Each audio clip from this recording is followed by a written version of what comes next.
Bien-aimés frères et sœurs, avec vous ce matin, en ce dimanche, votre humble serviteur Jacques-Lionel Guillaume pour le ministère M3A, sans un corps saint, dans un esprit saint.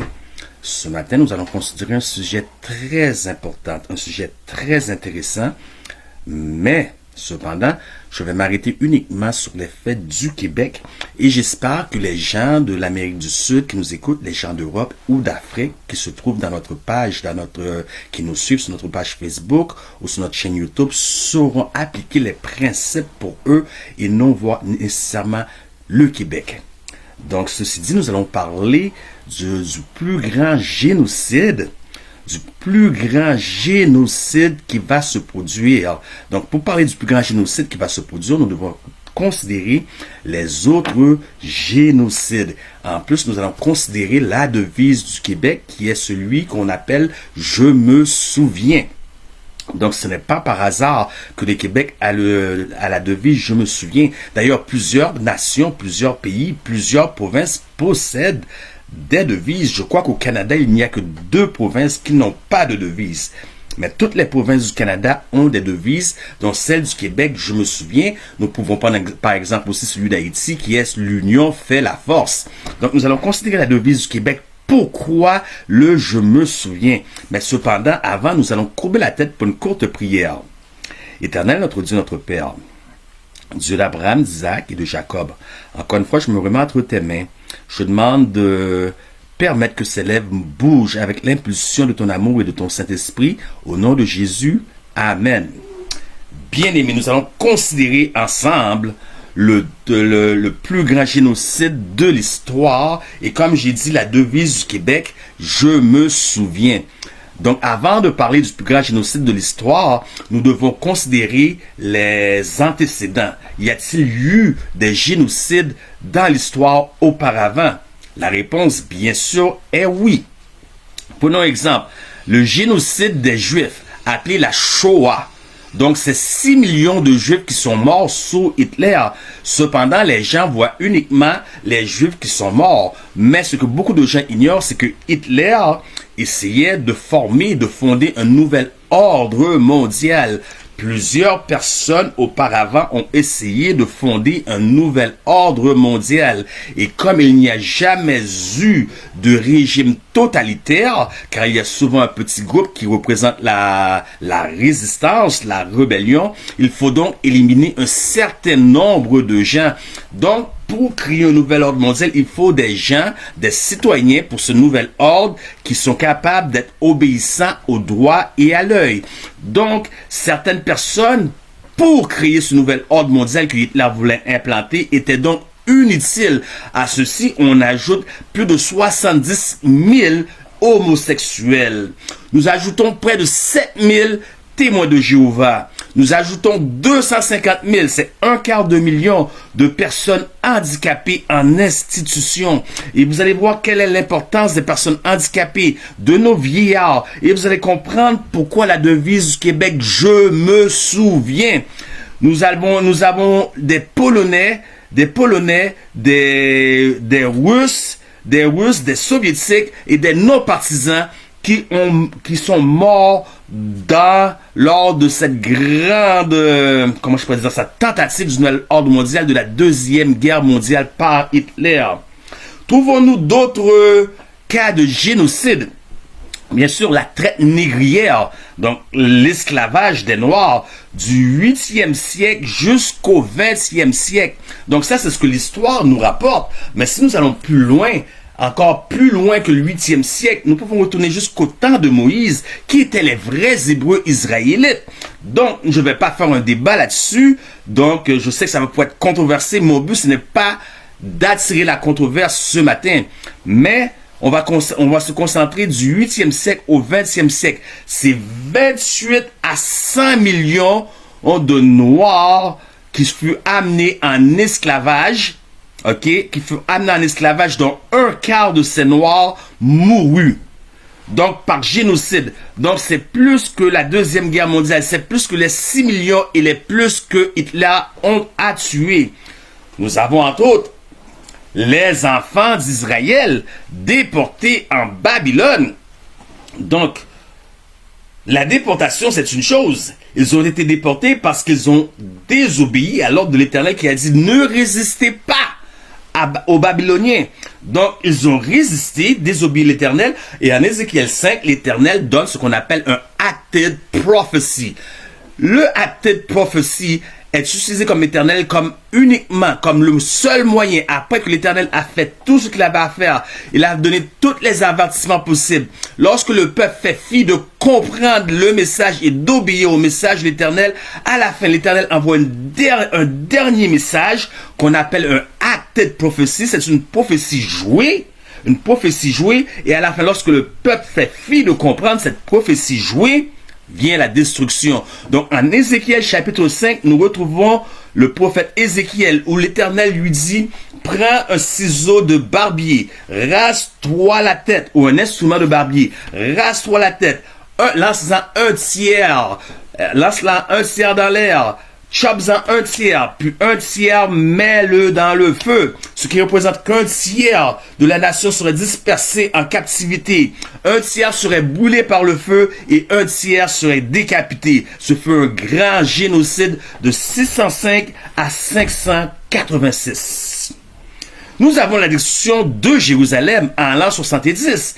3 ans et demi auparavant, Celsus rentre en Jérusalem, il planta la bannière de Rome et les gens, Jésus avait prédit cette prophétie. Donc les gens qui avaient cru ont pris la fuite dans des lieux isolés. Mais plusieurs personnes ont décidé de rester. Ils ont dit ces gens, ce sont des alarmistes. Un peu qu'est-ce que nous voyons aujourd'hui. Ce sont des alarmistes, ils sont restés. Et puis lorsque Celsus est parti, il a dit, bon, vous voyez, nous avions raison, ce sont des alarmistes. Et ce sont des gens qui paniquent pour rien. Ce sont des lanceurs d'alerte qui lancent qui sont dans la conspiration, des théories de conspiration. Mais 3 ans et demi plus tard, Titus, là, le général de l'armée romain, revient et toute Jérusalem fut rasée. Le siège était si grand que ils n'avaient plus rien à manger, parce que plus rien ne pouvait rentrer, plus rien ne pouvait sortir dans la ville. Les parents mangeaient leurs enfants. Des parents faisaient alliance avec d'autres parents. Aujourd'hui, nous allons manger ton fils. Demain, nous mangerons le mien. Les animaux ont été retrouvés par des archéologues avec des lacets dans leur bouche, tellement la famine était grande. Ce fut un grand, très grand génocide. Donc, quel autre génocide qui s'est produit au cours de l'histoire? Apocalypse 2.10. Je vais le lire pour vous parce que j'aime bien lire un peu de la parole de Dieu. Puis après, nous allons tomber dans notre texte de méditation. Apocalypse 2.10 nous dit, laissez-moi le trouver pour vous. Apocalypse 2.10 nous dit, ne crains pas ce que tu vas souffrir. Voici, le diable jettera quelques-uns de vous en prison afin que vous soyez éprouvés et vous aurez une tribulation de 10 jours. Sois fidèle jusqu'à la mort et je te donnerai la couronne de vie. Nous allons voir Ézéchiel maintenant. Vous allez comprendre quelque chose. Ézéchiel, c'est très important parce que le texte dit sois fidèle ne crains pas parce que ce que tu vas souffrir pendant 10 jours. Ézéchiel 4, verset 6. Quand tu auras achevé ces jours, couche-toi sur le côté droit et tu porteras l'iniquité de la maison de Juda pendant 40 jours. Je t'impose un jour pour chaque année. Donc, en prophétie, les jours sont pas littérales, mais symboliques. Donc, un jour représente un an. Un jour pour un an. Donc, lorsqu'il dit, ne crains pas ce que tu vas souffrir. Voici le diable jettera quelques-uns de vous en prison afin que vous soyez éprouvés et vous aurez une tribulation de 10 jours, c'est 10 ans. Que s'est-il passé durant ces 10 années? De 303 à 313 sous le règne de l'empereur Dioclétien. Il y eut une grande persécution pour les chrétiens, chez les chrétiens, dont plus de 50 000 moururent. Ce fut un génocide. Qu'avons-nous vu les 3 dernières années? Fin décembre, fin 2019, jusqu'à l'année 2022. Satan satandémie. Une pure satandémie créée par une élite mondiale pour dépeupler la planète. La devise du Québec, comme je l'ai dit, est « Je me souviens ». De quoi est-il question ici, bien-aimés? Nous allons retourner dans Esther chapitre 4. Esther chapitre 4, et je lis pour vous à partir du verset 12. Lorsque les paroles de Esther eurent été rapportées à Mardoché, Mardoché fit répondre à Esther, « Ne t'imagine pas que tu échapperas seul d'entre tous les Juifs parce que tu es dans la maison du roi. Car si tu te tais maintenant, le secours et la délivrance surgiront d'autre part pour les Juifs, et toi et la maison de ton père, vous périrez. Et qui sait si ce n'est pas pour un temps comme celui-ci que tu es parvenu à la royauté. » Esther envoya dire à Mardoché, « Va, rassemble tous les Juifs qui se trouvent à Suse, et jeûnez pour moi sans manger ni boire pendant 3 jours, ni la nuit, ni le jour. Moi aussi je jeûnerai de même avec mes servantes, puis j'entrerai chez le roi malgré la loi, et si je dois périr, je périrai. » Bien-aimés, de quoi est-il question dans le livre d'Esther? Voyez-vous, beaucoup de gens disent beaucoup de choses au sujet de la marque de la bête. Premièrement, pour savoir qu'est-ce que c'est que la marque de la bête, vous devez premièrement identifier ce qu'est la bête. Daniel chapitre 2 nous montre la liste des nations. Il y a 4 nations ici qui doivent dominer la terre à partir du temps de Daniel jusqu'à la seconde venue de Christ. Daniel chapitre 7, c'est exactement la même prophétie sans exception, mais au lieu d'utiliser des métaux, ils utilisent des bêtes. Chose qui n'a rien d'extraordinaire, puisque chaque nation est représentée par une bête. Les États-Unis, l'aigle, la Chine, le panda, le Canada, le castor. Donc, une bête, c'est une nation, une puissance. Ici, il s'agit de une puissance qui sort du 4e royaume, qui est Rome, après 476. Rome. Quelle est cette puissance qui sort de Rome? C'est le Vatican. Donc, quelle est la marque de la Vatican? Ils ne sont pas gênés, ils vous disent eux autres mêmes que le dimanche est notre marque d'autorité. Le dimanche est notre marque d'autorité. Donc, ils ne sont pas gênés de le dire, mais l'Éternel a établi un jour spécifique. L'Éternel a donné le 7e jour. Donc, Cardinal Gibbons, donc ce sont les personnes hautes placées de la hiérarchie catholique, donc je n'invente rien, vous pouvez le voir vous-même.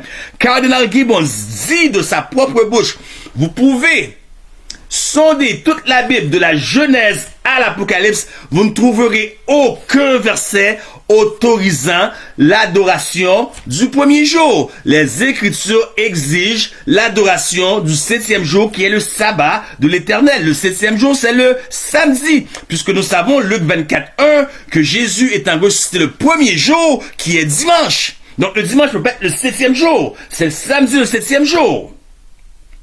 Donc, les gens disent n'importe quoi au sujet de la marque de la bête.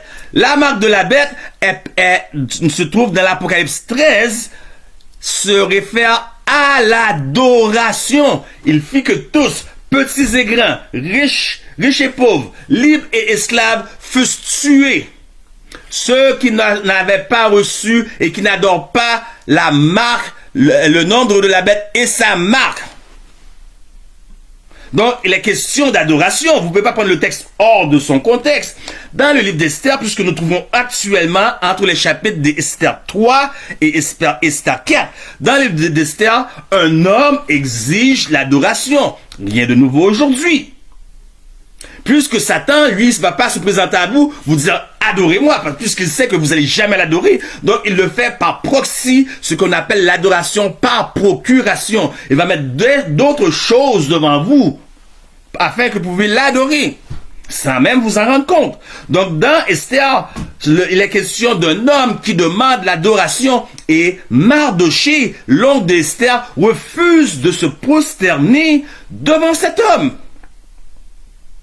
Puis les choses vont mal tourner, puis ce peuple va comploter un génocide contre la nation juive. Voilà le contexte. Voilà ce qui s'en vient, un génocide. Donc nous avons vu plusieurs génocides qui s'est produits dans l'histoire. Nous avons vu par exemple les Juifs, plus de 6 millions de Juifs sont morts dans la Shoah sous Hitler. Nous avons vu le Rwanda où 1 million 100 000 Africains sont morts au Rwanda. En 1994, le plus grand génocide de l'histoire. Et quelle est encore une fois la devise du Québec? La devise du Québec, c'est « Je me souviens ». Mais le Québec n'est pas le seul à avoir une devise. Prenons exemple le Manitoba. Glorieux et fort. Le Nouveau-Brunswick, l'espoir a été restauré. Terre-Neuve, cherchez d'abord le royaume des cieux. L'Ontario, fidèle, elle a commencé, fidèle, elle reste. L'île du Prince-Édouard, le petit sous la protection du grand.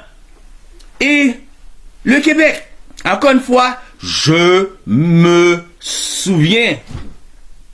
Mais le Québec se souvient de quoi exactement? Que se souvient le Québec? Pourquoi cette devise? Quand est-ce que cette devise a été donnée pour qu'elle dise « Je me souviens » ? Examinons les faits marquants du Québec uniquement au 20e siècle. La belle époque de 1900 à 1915. Les années folles 1922 à 1923. Jeudi noir, le jeudi noir qui est le 24 octobre 1929. Donc le jeudi noir a rapport à une grande crise économique. Aux États-Unis, cette crise économique s'appelle The Great Depression. Les années de Duplessis, 1945 à 1959. La Révolution tranquille, donc une période de prospérité au Québec. La Révolution tranquille, 1960 à 1980, dont nous trouvons Mary Kent, qui a fait la libération de la femme en 1964. Nous trouvons l'Expo, le métro en 1966. Nous trouvons l'Expo 67 en 1967. Et plus important que tout ça, nous trouvons la visite du général de Gaulle, un Français qui vient au Québec. Et qu'est-ce que le général de Gaulle a dit? Vive le Québec libre! Vive le Québec libre! En tant que Québécois, vous devez vous souvenir de ces choses. En 1977, la loi 101. En 1980, le référendum. Voilà plein de choses à se souvenir. Voyez-vous pourquoi le Québec a comme devise « Je me souviens ». Mais le plus important souvent qu'on oublie en tant que devise, puisque nous avons la devise « Je me souviens », le plus important souvent que nous oublions, c'est qu'il y a des gens qui ont lutté pour nous, qui ont combattu pour nous afin que nous puissions jouir des droits et des libertés que nous avons aujourd'hui. Prenons exemple, la Deuxième Guerre mondiale, où en 1944, les Canadiens, mais parmi les Canadiens, quel était le peuple en tête de file, à la tête de file? Des Québécois au débarquement de Normandie en Europe, pour libérer les Européens, je veux dire. Des Québécois, mais on voit juste des Canadiens. Voilà pourquoi le Québec a « Je me souviens » comme devise. Donc, que devrions-nous nous souvenir en tant que chrétiens? Devrions-nous nous souvenir des années folles de 1922 à 1929, de la belle époque de 1900 à 1915, du jeudi noir du 24 octobre 1929, les années de Duplessis, des années 1945 à 1959, la Révolution tranquille? Que devrions-nous nous souvenir en tant que chrétiens, puisque nous ne sommes pas du monde séculier? laissez-moi vous dire ce que nous devrions tous nous souvenir, bien-aimés. Puisque l'histoire va se répéter, nous avons parlé de génocide, mais vous n'avez rien vu encore. Un plus grand génocide s'en vient. Voilà ce que nous devrions nous souvenir, bien-aimés. Psaume 136. Psaume 136. Il a dit, louez le Dieu des dieux. Non, louez l'Éternel, car il est bon, car sa miséricorde dure à toujours. Écoutez, louez le Dieu des dieux. Louez le Seigneur des seigneurs. Celui qui a fait de grands prodiges. Celui qui a fait les cieux avec intelligence. Celui qui a étendu la terre sur les eaux. Celui qui a fait les grands luminaires, le soleil pour présider au jour, la lune et les étoiles pour présider à la nuit. Celui qui frappa les Égyptiens dans leur premier-né et fit sortir Israël du milieu d'eux à main forte et à bras étendus. Celui qui coupa en deux la mer rouge, car sa miséricorde dure toujours. Celui qui fit passer Israël au milieu d'elle et précipita Pharaon et son armée dans la mer rouge. Celui qui conduisit son peuple dans le désert. Celui qui frappa de grands rois, qui tua des rois puissants. Sion, roi des Amoréens, et Og, roi de Bazan, et donna leur pays en héritage à Israël son serviteur, celui qui se souvint de nous quand nous étions humiliés et nous délivra de nos oppresseurs, celui qui donna de la nourriture à toute chair. Louez l'Éternel, louez le Dieu des cieux, car sa miséricorde dure à toujours. Voilà ce que nous devrions tous nous souvenir. Les autres choses, c'est pas que c'est pas important, mais vous allez voir pourquoi nous allons considérer encore la devise du Québec qui est « Je me souviens ».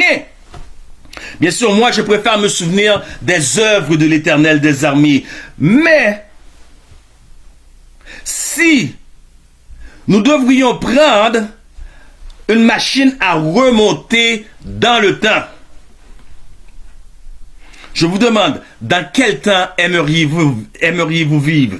Aimeriez-vous vivre dans la belle époque, les années folles, le jeudi noir de 1929, la crise économique Great Depression, les années de Duplessis, la révolution tranquille, lorsque on établit la loi 101, le référendum de 1980, à quelle époque aimeriez-vous vivre? Voilà, je dis ceci parce que si je vais plus loin, je suis sûr que beaucoup de Québécois ignorent l'histoire, donc je ne veux pas mettre personne mal à l'aise. Je m'arrête ici pour vous les Québécois, mais moi je devrais prendre une machine à remonter le temps. Je ne monterai pas jusqu'à aux années 1900, la belle époque.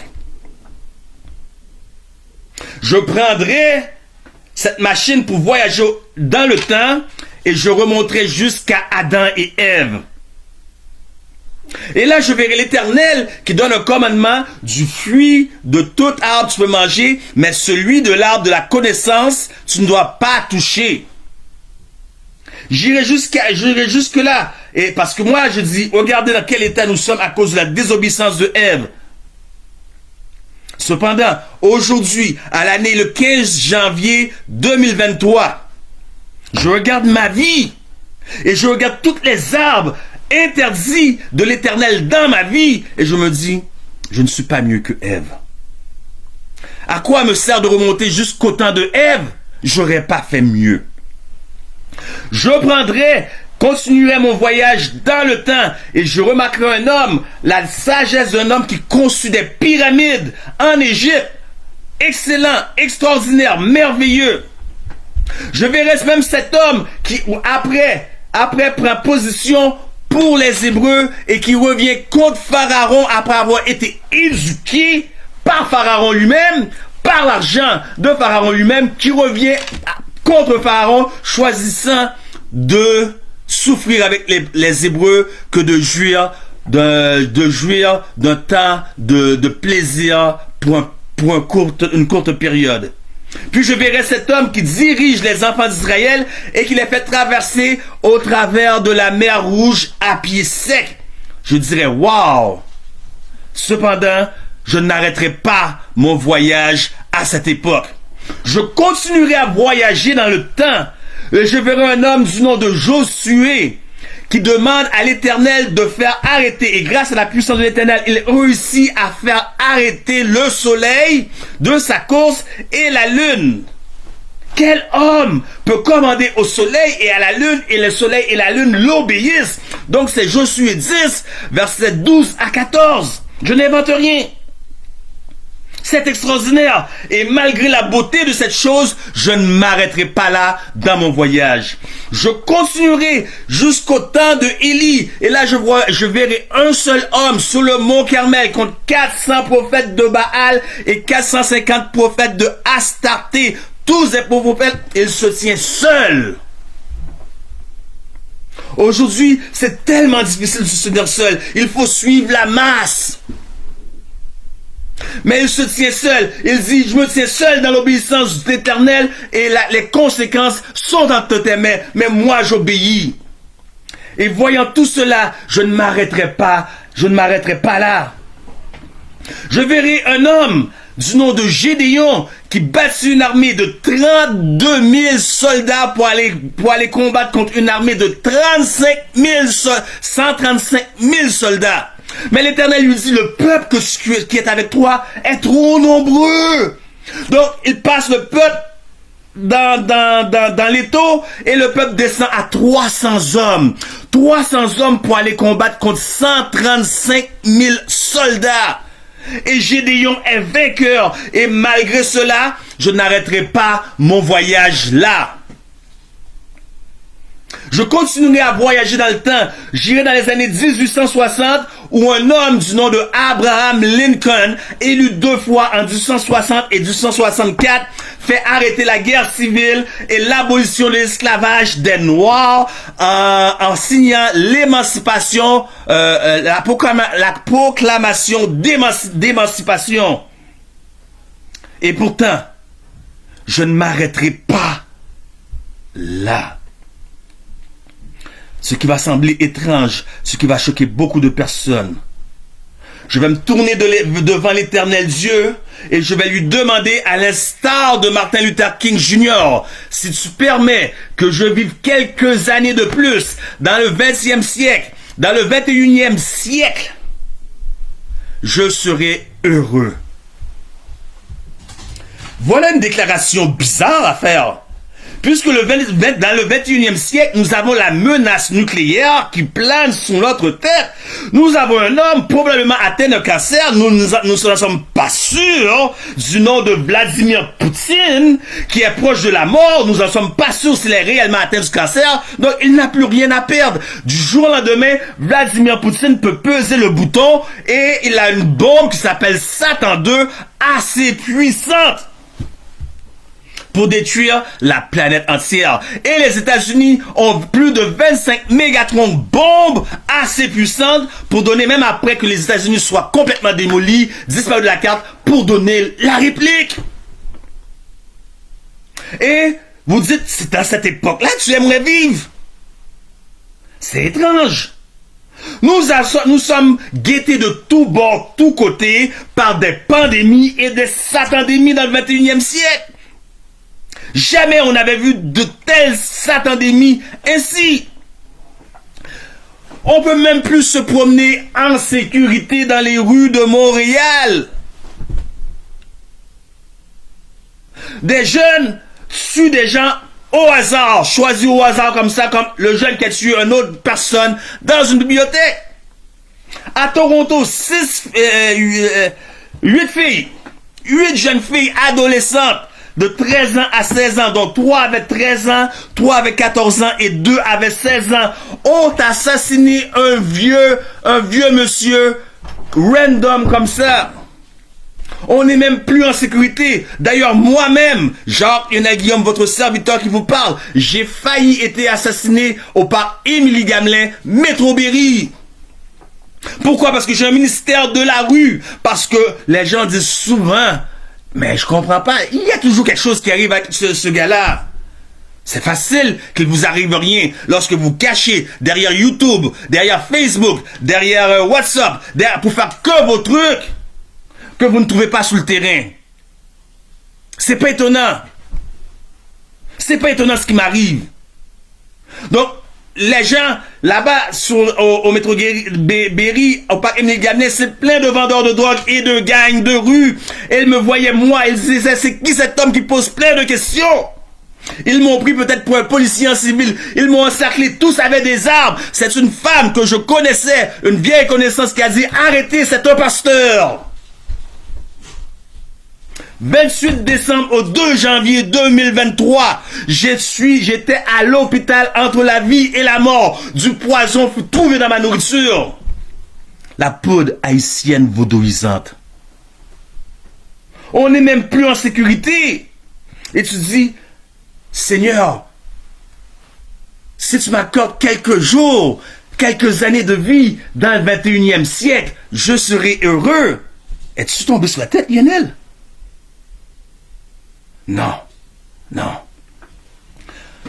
Deux filles, dans un film porno. Et vous savez, aujourd'hui, avec les trucages, tout peut se faire avec les trucages, mais ça, c'était pas un trucage. Vous voyez le postérieur, vous voyez l'excrément qui sort et tombe dans la bouche de l'autre femme, et après ça, ils s'embrassent de bisous mouillés, la bouche pleine d'excréments. Il faut être possédé du diable pour faire un tel acte comme ça.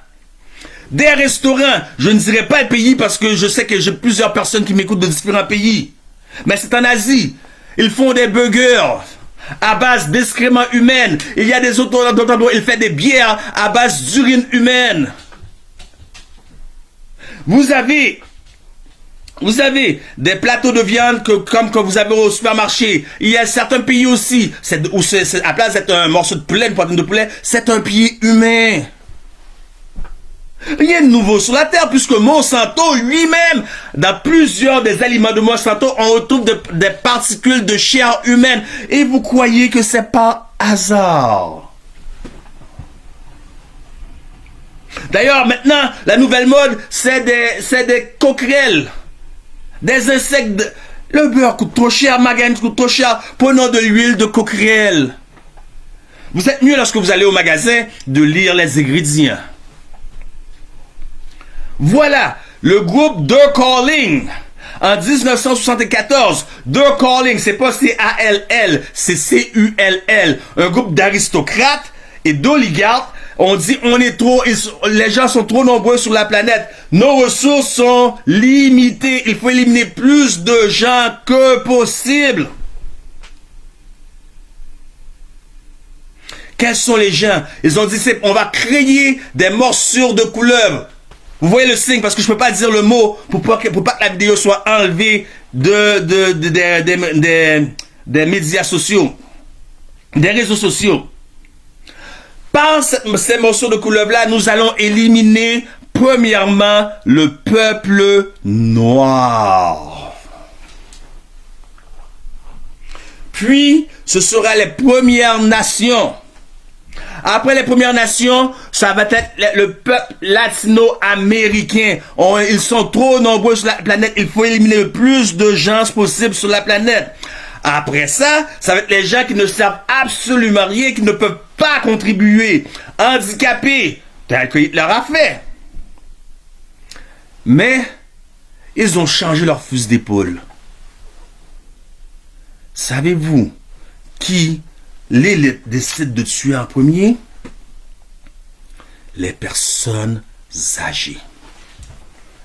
Vous croyez que c'est par hasard? Quelle est donc la devise du Québec? La devise du Québec est « Je me souviens ». Si vous avez pris le temps de lire ce livre, la Bible, vous allez voir que tout se passait à partir des personnes âgées. Ils devaient transmettre l'information, la connaissance aux autres, en éliminant les personnes âgées, plus personne passe la connaissance. Et pourtant, la devise du Québec est « Je me souviens ». Il n'y a plus personne pour passer la connaissance. Il faut donc éliminer les plus vieux, parce qu'on fait à croire qu'ils sont vulnérables. Ils ne peuvent plus rien apporter à l'économie. Et parce que vous n'avez pas sondé les Écritures, ça ne vous fait rien. La connaissance au temps biblique se passait des plus vieux jusqu'aux plus jeunes.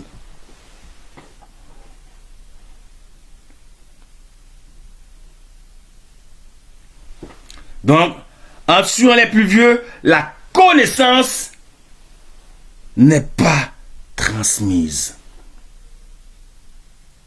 Après ça, on va tuer les plus jeunes. Pourquoi? Parce que Joël 2, 28 vous dit, vos vieux auront des visions. Et vos jeunes prophétiseront.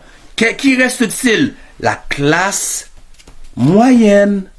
Donc la classe moyenne va acquiescer.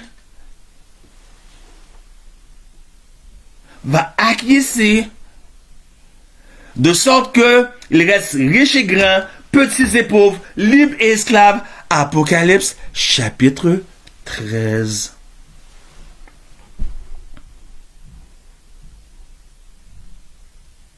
Voyez-vous dans quel temps nous vivons? Donc, ceux qui veulent s'amuser à critiquer Jacques-Yonah Guillaume, allez-y. Ceux qui veulent dire, il a toujours un problème qui lui arrive, faites-vous plaisir. Faites-vous plaisir.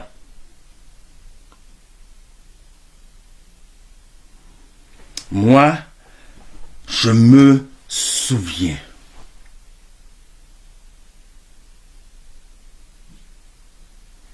Et j'ai un grand travail à faire devant moi pour ceux qui ne se souviennent pas.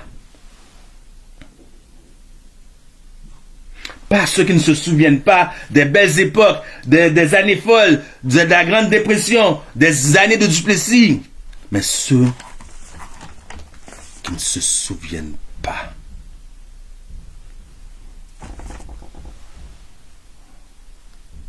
C'est sérieux.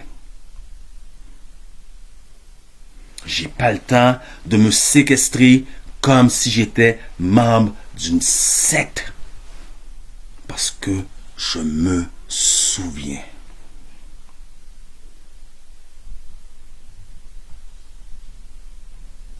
Et tout comme à l'instar de Martin Luther King, je suis allé au sommet de la montagne et je regardais de l'autre côté. Martin Luther King Jr. probablement vous laisse citer l'exemple de Moïse. Et je regardais de l'autre côté du sommet de la montagne et mes yeux ont vu la gloire de la seconde venue de Jésus-Christ. Je me souviens. Donc, si vous pensez que tous ces génocides, la Shoah contre les Juifs, la traite négrière, le génocide rwandais, si vous croyez que c'était grand chose, vous n'avez rien vu. Un génocide vient et elle n'aura même pas de l'air d'un génocide. Ça va être un génocide planétaire. Et que faites-vous, chrétiens? Que faites-vous, adventistes du 7e jour?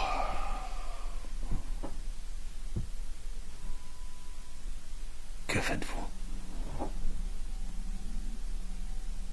Ne répondez pas, ne levez pas la main, levez votre conscience. Que Dieu vous bénisse. C'était votre humble serviteur, Jacques-Yonah Guillaume, pour les ministères M3A, santé, spiritualité, un corps sain, dans un esprit saint. Que Dieu vous bénisse.